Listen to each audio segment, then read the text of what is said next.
Bonjour, dans cette vidéo nous allons résoudre un problème relativement classique concernant les suites numériques. Prouver qu'une suite est strictement croissante, prouver qu'une suite est bornée entre deux valeurs à l'aide des comparaisons, et enfin déterminer un rang à partir duquel les termes d'une suite deviennent supérieurs à une valeur donnée. Tout d'abord, prouver qu'une suite est strictement croissante revient à prouver que le terme de rang n plus 1 est supérieur strictement au terme de rang n. Ce qui est équivalent à écrire que u indice n plus 1 moins un, la différence de ces deux termes, est strictement positive. Donc on commence déjà par exprimer le terme de rang n plus 1. Donc vous voyez ici l'indice n, qui est ici en tant que variable. Donc u indice n s'exprime par 4n moins 3, et bien u indice n plus 1 donc, va s'exprimer par 4 facteurs de n plus 1. Je remplace le n qui est ici par n plus 1, et de même pour n plus 2. Donc je vais remplacer donc n par n plus 1. On développe, on réduit l'expression et on obtient donc 4n plus 4 moins 3 au numérateur, et puis ici n plus 3. Donc j'obtiens 4n plus 1 au numérateur et n plus 3 au dénominateur.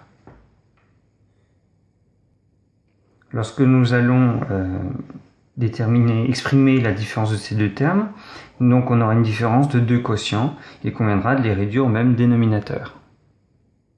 On obtient alors une expression de ce type où on a multiplié le numérateur et le dénominateur par n plus 2 dans ce cas-là et par n plus 3 dans ce cas-là. Donc le n plus 3 étant ici. On écrit donc toute cette différence sous la forme d'un seul quotient, donc dont le dénominateur est n plus 3 facteur de n plus 2. Et au numérateur, on va retrouver donc le produit 4n plus 1 facteur de n plus 2 moins, donc la différence on la retrouve ici, 4n moins 3 facteur de n plus 3. Une fois le développement fait, on obtient donc cette différence au numérateur et on s'aperçoit des termes communs, 4n carré moins 4n carré ici, 9n moins 9n, des termes qui vont se simplifier pour obtenir au final seulement 2 moins 9, ce qui nous fait donc 11 sur n plus 3 facteur de n plus 2. Alors le jeu consiste maintenant à déterminer le signe de cette expression. Il se trouve que n est un nombre positif. On a dit que n était un nombre entier, naturel. N, ici également. Alors, donc n plus 3 est forcément strictement positif, de même que n plus 2. Et 11 est strictement positif. Donc on a finalement un quotient de nombres strictement positif. Donc on vient de prouver que u indice n plus 1 moins u indice n est strictement positif pour tout n appartenant à grand N, ce qui est équivalent à dire que un pour n appartenant à grand N est strictement croissante.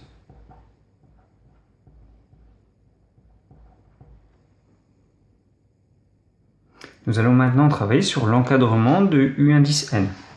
Alors, il se trouve que on a un petit problème pour travailler avec des comparaisons, dans le sens où, si vous voulez, le n intervient plusieurs fois dans l'expression et ça va compliquer énormément les choses. Sauf si on arrive à l'exprimer d'une manière où n n'intervient qu'une seule fois.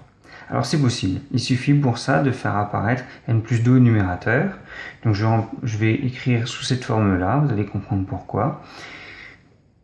Alors, je viens de faire quelque chose, j'ai remplacé, entre guillemets, le n par n plus 2. Alors, bon, il se trouve qu'en faisant ça, j'augmente de 8 finalement le numérateur. 4n, je l'ai, moins 3, je l'ai, mais j'ai ce 4 fois 2, donc 8, qui est donc apparu ici, qu'ils font compenser. Voilà. Alors si je redéveloppe et je réduis, je obtiens bien 4n moins 3. Alors pourquoi avoir fait, quelle est l'utilité d'avoir fait cette manœuvre-là? Eh bien tout simplement pour pouvoir séparer cette, ce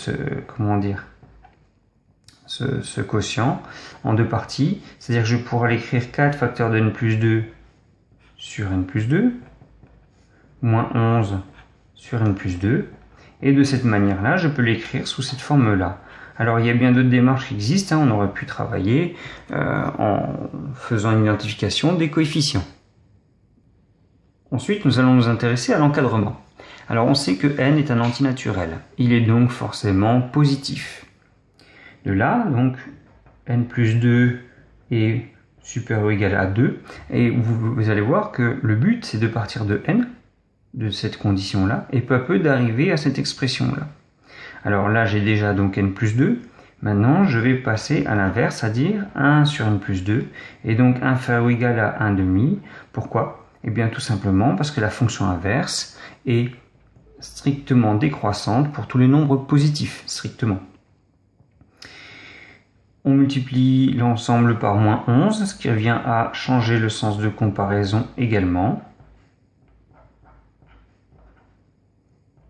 Puis, on ajoute 4 à chaque membre.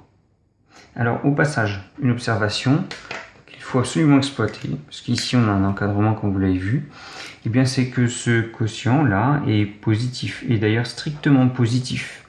Et ne le laissons pas de côté, il nous sera très utile pour la suite. Donc j'ajoute 4 à chaque membre. J'obtiens donc 4 inférieur ou égal à 4 moins 11 sur n plus 2 supérieur ou égal à 4 moins 11 demi. Alors il se trouve que 4 moins 11 demi, eh bien ça fait tout simplement 8 demi moins 11 demi, c'est-à-dire moins 3 demi, ce moins 3 demi de l'énoncé qui est ici. Je viens de prouver que donc U indice n, alors j'écris dans le sens croissant, plus commode, moins 3 demi est strictement inférieur à 4. Et tout ça pour tout entier grand N. Nous devons déterminer le rang n0 à partir duquel un devient supérieur à 3,8. Alors il se trouve que U indice n a pour expression 4n moins 3 sur n plus 2. Et on cherche à partir de quel moment. Donc, eh bien, on aura l'expression 4n plus 3 sur n plus 2 qui serait supérieur ou égal à 3,8. Alors ici, on a quand même une condition qui va nous aider beaucoup, c'est que n plus 2 est strictement positif, puisque n est positif ou nul, j'ajoute 2, il est strictement positif. Il m'est donc possible de multiplier chaque membre de l'expression sans trop me soucier du signe de comparaison. J'aurai donc 4n plus 3 supérieur ou égal à 3,8, facteur de n plus 2. En développant, j'obtiens donc 4n plus 3 supérieur ou égal à 3,8n plus donc 3,8 fois 2, ça fait 7,6. En faisant la différence, je soustrais donc 3,8n à chaque membre, j'obtiens 0,2n. Et donc je soustraire 3 à chaque membre, j'obtiens donc 4,6. J'ai donc n qui sera supérieur ou égal à 4,6 divisé par 0,2, ce qui nous donne n supérieur ou égal à 23. Donc le nombre n0 est égal à 23, c'est-à-dire qu'à partir du rang n0, qui est égal à 23, les termes de la suite U indice n sont supérieurs à 3,8, et d'ailleurs on a le souvenir qu'ils sont inférieurs à 4 strictement.